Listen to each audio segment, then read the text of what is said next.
नमस्कार, बहुत स्वागत है। मध्य प्रदेश में ईएसबी की अब एक परीक्षा योजना साल 2026 में लागू हो चुकी है। ईएसबी की एक परीक्षा योजना 2026 यानी अब अलग अलग सरकारी नौकरियों के लिए जो आप अलग अलग परीक्षा के आवेदन करते थे, अब आपको सबसे पहले एक परीक्षा देनी पड़ेगी, उसका स्कोर कार्ड बनेगा और तमाम तरह के नए नियम यहाँ पर है। लेकिन कुछ ऐसे भी नियम हैं जो आपको पसंद नहीं आएंगे।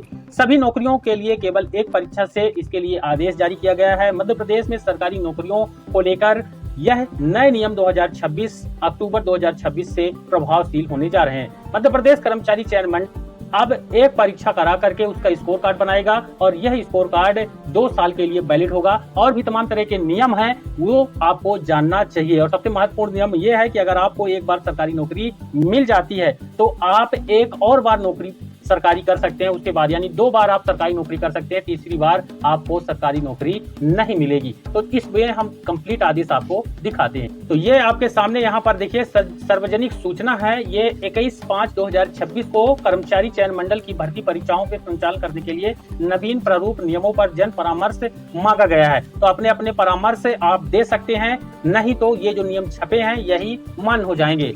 एतद द्वारा सर्व संबंधित को सूचित किया जाता है कि राज्य शासन द्वारा कनिष्ठ सेवा संयुक्त परीक्षा नियम 2026 अधिसूचित किया जाना प्रस्तावित है। प्रस्तावित नियमों के प्रारूप सूचना के साथ संलग्न है। विभाग की वेबसाइट gad.mp.gov.in पर ये उपलब्ध है। प्रस्तावित नियमों के संबंध में यदि किसी व्यक्ति, संस्था या हितधारक को कोई आपत्ति सुझाव देना है वो 5 जून 2026 तक लिखित रूप में अपने सुझाव ईमेल यहाँ पर दिया हुआ है sogad1@mp.gov.in पर प्रेषित कर सकते हैं एवं gad.mp.gov.in पर उपलब्ध लिंक के माध्यम से विभाग को उसको दे सकते हैं। निर्धारित समयावधि के पश्चात प्राप्त होने वाले सुझाव पर विचार नहीं किया जाएगा। अजय कटेसरिया, अवर सचिव, मध्य प्रदेश शासन सामान्य प्रशासन विभाग की तरफ से ये बताया गया है।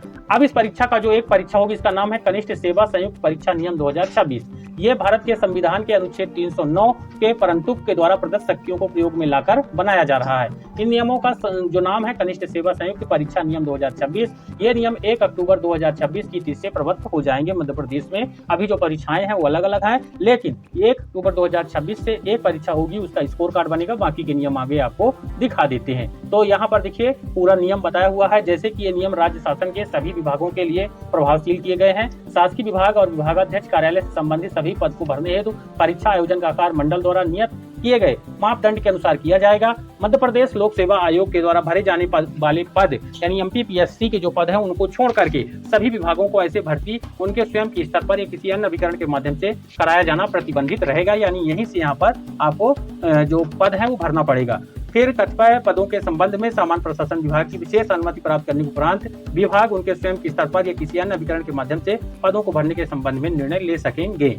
ठीक, ये पूरा नियम है, यहाँ पर देख सकते हैं। परीक्षा का आयोजन उन सभी पदों जिनमें मंडल के माध्यम से भर्ती किया जाना है पर भर्ती के लिए मंडल द्वारा अर्हता परीक्षा का आयोजन अध्याय 2 के प्रावधान के अनुसार किया जाएगा, जो कि आपको आगे दिखाएंगे। परंतु विशेष परिस्थिति अगर है तो विभाग के प्रस्ताव पर इसको परामर्श के उपरांत सामान्य प्रशासन विभाग के संबंध में आदेश जारी होने के उपरांत मंडल द्वारा विशेष चयन परीक्षा का आयोजन अध्याय 3 प्रावधान के अनुसार किया जाएगा। अध्याय 4 के अनुबंध समस्त परीक्षाओं का समान रूप से लागू होंगे। अध्याय 2 जिसमें संयुक्त अर्हता परीक्षा 3 कैटेगरी बनाई गई है परीक्षाओं को, यानी 3 अलग अलग तरह की जो भर्तियां यहाँ पर कैटेगरी में बांटी गई हैं। पहला है संयुक्त अर्हता परीक्षा। विभिन्न संवर्गों के पद के लिए मंडल वार्षिक अर्हता परीक्षा लेगा, यानी हर साल यह परीक्षा होगी। तो इसमें इन्होंने बताया है कि संयुक्त तकनीकी अर्हता परीक्षा यानी टेक्निकल परिशिष्ट 1 के अनुसार, संयुक्त सामान्य अर्हता परीक्षा परिशिष्ट 2 के अनुसार और शिक्षकों के लिए अलग से शिक्षक अर्हता परीक्षा ये परिशिष्ट 3 के अनुसार संपन्न कराई जाएगी। संयुक्त तकनीकी अर्हता परीक्षा और संयुक्त सामान्य अर्हता परीक्षा के परीक्षा परिणाम और स्कोर कार्ड की वैधता यानी शिक्षक वाले के अलग आगे आपको देखने को मिलेगा। इन नियमों के अधीन परीक्षा परिणाम केवल निर्धारित न्यूनतम कार्यकारी अंक या उससे अधिक अंक अगर मिलते हैं तो अभ्यर्थी के लिए मंडल द्वारा स्कोर कार्ड जारी किया जाएगा।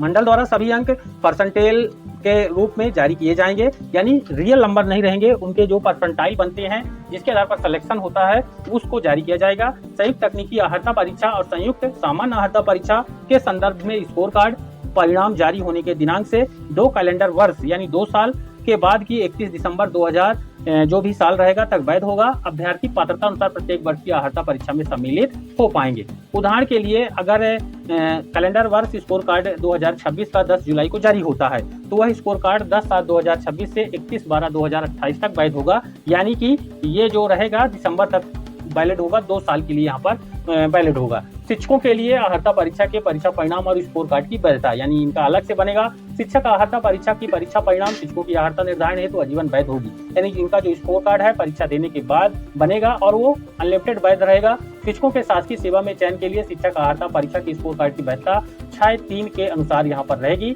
शिक्षा विभाग द्वारा शिक्षकों के चयन के लिए शिक्षक अर्हता परीक्षा के अतिरिक्त अन्य विषय अथवा अर्हताएं निर्धारित की जा सकेंगी।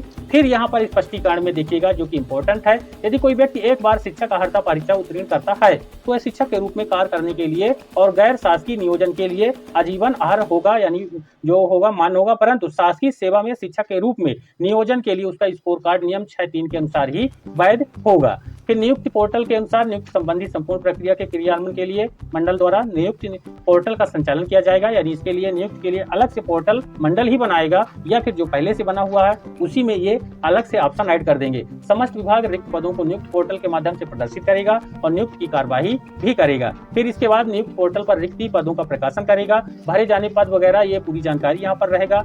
शारीरिक उपयोगिता मापदंड में पूर्ण करना, शारीरिक परीक्षण वगैरह जो होते हैं इनका ये उत्तीर्ण करना आवश्यक किया गया है। फिर इनमें जिन पदों के लिए शारीरिक परीक्षण यानी जो पुलिस वगैरह के पद है फिजिकल जिसमें होता है उनका कुल प्राप्तांकों के अनुसार किया जाएगा। ये दोनों का जब जोड़ लिया जाएगा उसके बाद उनका आगे का सिलेक्शन वगैरह किया जाएगा। अभ्यर्थी द्वारा नियुक्त पोर्टल पर आवेदन किया जाना, यानी इसको आप कैसे अप्लाई करेंगे तो संयुक्त अर्हता परीक्षा की स्कोर कार्ड के आधार पर अभ्यर्थी द्वारा नियुक्त पोर्टल पर विभाग द्वारा प्रकाशित रिक्त पद, यानी एक बार परीक्षा हो जाएगी आपकी, उसके बाद आपका स्कोर कार्ड बन जाएगा। उसके बाद जहां जिस विभाग में आवश्यकता होगी वहां की भर्ती निकलेगी, फिर आप उस स्कोर कार्ड का नंबर वहां पर डालेंगे और आपका आवेदन वहां पर हो जाएगा।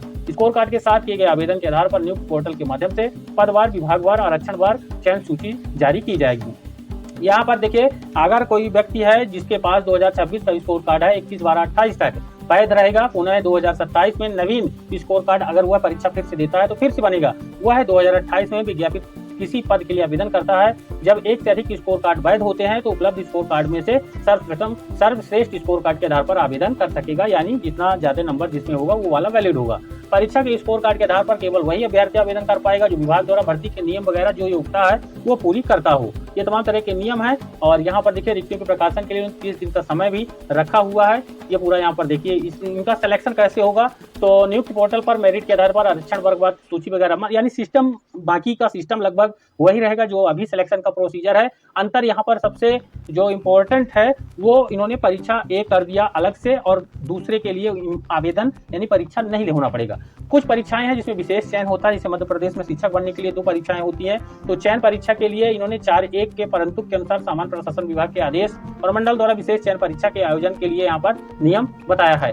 चयन सूची जारी करने की प्रक्रिया है, यहाँ पर देख सकते हैं ये पूरा इन्होंने यानी अलग से परीक्षा ये लेंगे चयन के लिए। फिर कुछ नई चीजें हैं, न्यूनतम अर्हता वगैरह ये तो होनी चाहिए जिस पद के लिए आप कर रहे हैं, ये पूरा होना चाहिए, आपका स्कोर कार्ड बन जाएगा।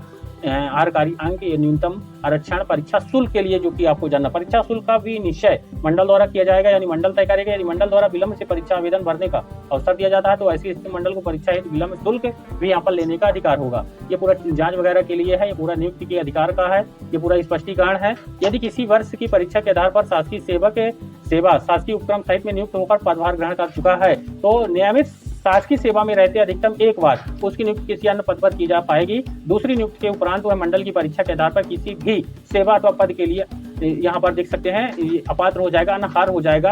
इन नियमों के प्रवृत्त होने के पूर्व से कार्य शासकीय सेवकों को भी अधिकतम एक ही बार नवीन पद पर नियुक्ति दी जा सकेगी। यानी ऐसा नहीं है कि आप एक बार सरकारी नौकरी में पा गए तो फिर दूसरा कर लेंगे, फिर तीसरा, चौथा, ऐसा नहीं है। यहाँ पर मंडल की जो परीक्षा के माध्यम से है आप 2 बार अधिकतम, एक बार मिल गया फिर एक बार और मिल जाएगा, उसके बाद आपको नौकरी नहीं मिलेगा मंडल के अंतर्गत। बाकी आप लोक सेवा के अंतर्गत अगर MPPSC के पद लेना चाहते हैं तो वहाँ फिर वहाँ के नियम लागू होंगे। ये पूरा यहाँ पर है। ये मंडल प्रत्येक परीक्षा के स्थान, तिथि और समय वगैरह जो है ये अभी जैसे सिस्टम चल रहा है वैसे ही चलेगा। यहाँ पर पूरा ये सिस्टम बनाया हुआ है, मैं पूरा दिखा देता हूँ आपको। बाकी आपकी तैयारी के लिए यहाँ पर 25 जैसे है संयुक्त तकनीकी के लिए इन्होंने रखा हुआ है, भाषा ज्ञान वगैरह। फिर 75 प्रश्न यहाँ पर संबंधित विषय के पूछे जाएंगे। ये विषय यहाँ पर है कृषि विज्ञान, कंप्यूटर वगैरह, ये पूरा यहाँ पर है।